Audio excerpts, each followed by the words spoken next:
Unsustainable development is threatening the natural landscape here in Indonesia, and it's really difficult to see how this beautiful landscape is turning into a concrete jungle day by day. And one of the first things we've done with our development is a reforestation program. And we're going to go have a chat to Rizal and Bari, who are heading up our reforestation program, and check on their progress, and also have a look at some of the intercropping systems that are now in play.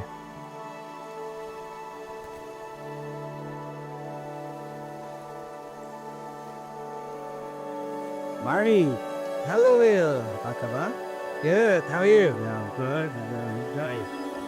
So we brought the crew here today to get an understanding of the progress in our reforestation program, understand some of the challenges that we have faced, and give them a good look into the beautiful growth that's happening here.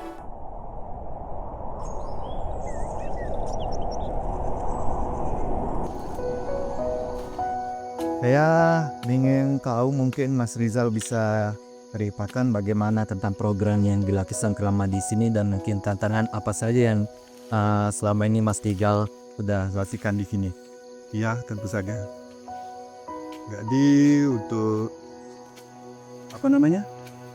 penanaman di sini kita lakukan untuk penghijauan area ini, dan untuk penghijauan ini di sini kita menanam berbagai jenis tanaman seperti debui, dan juga ada tanaman asli seperti rembesi, bancan dan sebagainya. Ada mida kelor, ada juga tebum dan juga tingko. Oke, saya pengen tahu mungkin ada alasan khusus atau mungkin seperti apa kenapa yang dipilih adalah berbagai jenis tanaman ini, Mas? Mungkin ada alasannya? Ya, kalau untuk seperti lebui, kita memilih lebui karena tahan terhadap kondisi tanah di sini, dan juga untuk bantan juga sama, tahan terhadap kondisi tanah yang panas dan agak kering. Untuk sidubnya sebagai pelindung tanah supaya tetap lembab. Itu ya. Lalu kemudian adakah tantangan atau hal yang mungkin berat untuk bagi setiap tanaman ini untuk mereka bisa tumbuh seperti itu kan? Iya, ada. Untuk kluih. Kluih tidak tahan di posisi tanah seperti ini, medan seperti ini. Jadi kita punya inisiatif untuk mengganti tanaman itu dengan tanaman yang lain. Seperti itu. Oke, berarti ada teknik khusus untuk penanamannya supaya namanya bisa tumbuh. Ya, itu. Lalu mungkin kemudian untuk lingkungan di sini, apakah tanaman-tanaman yang ada di sini adalah sebelumnya habitat daripada tanaman ini, atau memang mungkin ini sesuatu hal yang baru dilakukan di sini seperti itu? Sebagian ada yang sudah di sini, Dan sebagian ada juga yang baring pertama di sini. Kepersi contohnya bantan dan kelor. Ini tanaman asli di sini. Dan untuk mungkin lebui mungkin baru pertama di sini.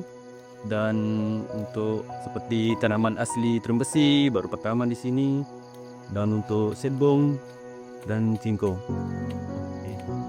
Baik, berarti saya menangkap kesimpulan jadi tanaman yang ditanam di sini jadi tidak hanya untuk bagaimana untuk lingkungan di sini tetap terjaga, tetapi juga ini bisa produktif untuk warga dan juga lingkungan yang ada di sini, begitu ya, Mas? ya tentu saja. Terutama kama lebui dan untuk tingkong itu sangat bermanfaat. Lain untuk penghijauan, kita juga bisa memetik hasil seperti lebui berbuah dan singkong juga ada berbuah. Nanti setelah produktif, setelah tumbuh besar, mungkin dalam waktu 9 bulan untuk singkongnya sudah mulai bisa dipanen buahnya. Baik. Dan untuk lebui mungkin dalam 3 bulan, 5 bulan udah mulai bisa kita petik buahnya. Oh ya, satu hal lagi, Mas. Mungkin bisa dikatakan setiap tumbuhan mungkin akan ada hama ya. Ya, itu bisa menjadi tantangan untuk yang di sini. Ya. Apa mungkin di sini adalah tempat yang seluas ini ada hama seperti binatang yang mungkin memang habitatnya di sekitar sini, itu seperti apa, Mas? Ya, untuk hama yang banyak maksud di sini memiliki banyak hama seperti monyet juga ada, babi juga ada, karena di sini lingkungan ini memang habitatnya. Jadi kita mengatasinya dengan menjaga. Selain itu mungkin kita punya bentuk untuk menakuti, kita bisa buat seperti itu yang di pohon itu sebagai penakut biar tidak masuk ke sini. Itu aja cara mengatasinya. Baik. Berarti kalau tidak ada orang untuk menjaga di sini, mereka akan bebas berkeliaran. Iya, itu ya, Mas ya. Ya, contoh seperti ini. Bisa sudah lihat kan singkongnya ini? Ya, ini bekas hama ini, hama monyet. Karena kita tidak cepat masuk, jadi mereka bisa makan duluan. Oke, baik. Berarti ini salah satu contoh yang sudah dirusak oleh salah satu yang ada di sini ya, Mas. Ya, untuk sementara ini memang hamanya baru bisa makan yang ini aja karena lubuinya belum berbuah. Ya. Oh, jadi ini juga bisa dikonsumsi oleh binatang yang ada di sini. Ya, untuk monyet bisa dia makan buahnya, dia rusak. Atau mungkin kita bisa lihat di sebelah situ juga, Mas ya. Iya, bisa.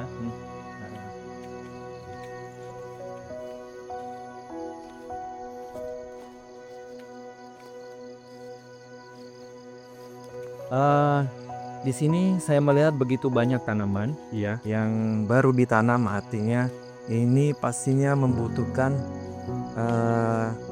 asupan air yang tidak sedikit ya, Mas. Ya, tentu. Lalu kemudian dengan kontur tanah dan juga lokasi dari katakanlah rumah atau pemukiman desa, bagaimana hal yang dilakukan di sini untuk mengatasi itu, artinya supaya tanaman baru yang baru ditanam ini tidak kekurangan air. Untuk masalah air, sementara waktu ini kami pakai tenaga warga sekitar untuk menyuplai air yang isi tong ini dan tong yang sebelah sana dan juga yang di atas sana.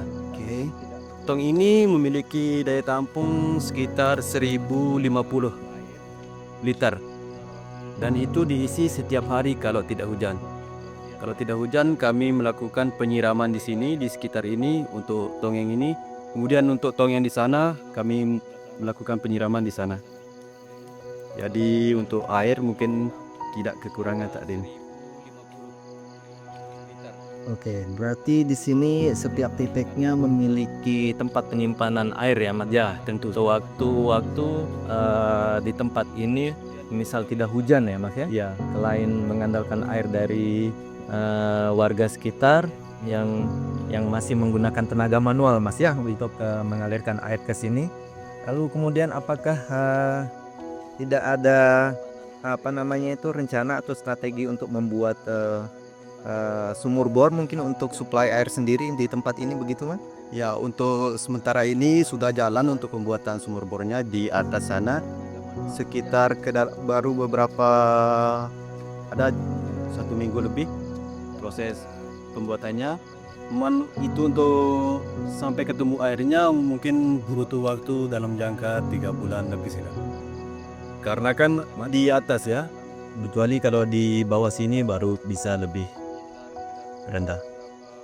Baik, karena di sini dataran termasuk yang tinggi, Mas. Ya. Jadi membutuhkan kedalaman yang lebih dalam lagi untuk menemukan sumber air, begitu, Mas ya. Untuk menemukan sumber air yang optimal. Saya juga pengen tahu bagaimana mungkin di sini sistem yang dilakukan untuk menjaga pertumbuhan tanaman supaya kekap hidup dan mungkin lebih tumbuh lebih baik seperti itu, Mas. Mungkin apakah ada sistem pemupukan yang khusus atau seperti apa, Mas? Ya, tentu. Untuk sistem pemupukannya untuk sementara waktu ini kita masih mengandalkan untuk pupuk organik seperti pupuk kandang dan jerami. Tapi untuk sementara waktu ini kami masih mengusahakan untuk menerapkan pupuk organik. Lalu kemudian untuk teknik penyiraman mungkin, Mas ya, dengan sekian banyak tanaman yang ada di sini ya, saya rasa pasti punya teknik khusus untuk melakukan ini semua ya. Artinya ketika melihat bervarian tanaman di sini dengan jumlah yang begitu banyak, ya mungkin Mas bisa ceritakan seperti apa teknik untuk penyiraman di sini supaya efektivitas waktu dan juga efisiensi itu bisa berjalan dengan optimal seperti itu, Mas. Ya, untuk teknik penyiramannya kami melakukan dengan ada sistem bantu juga seperti ada botol untuk sistem tetesnya. Kemudian untuk tanaman yang lain, ini untuk tanaman asli aja yang ada botolnya. Untuk tanaman yang lain kami siram seperti biasa. Untuk tanaman ini kita isi full botolnya. Kemudian isi botol ini bisa sampai mungkin 1 hari baru habis karena dia menggunakan sistem tetes ya.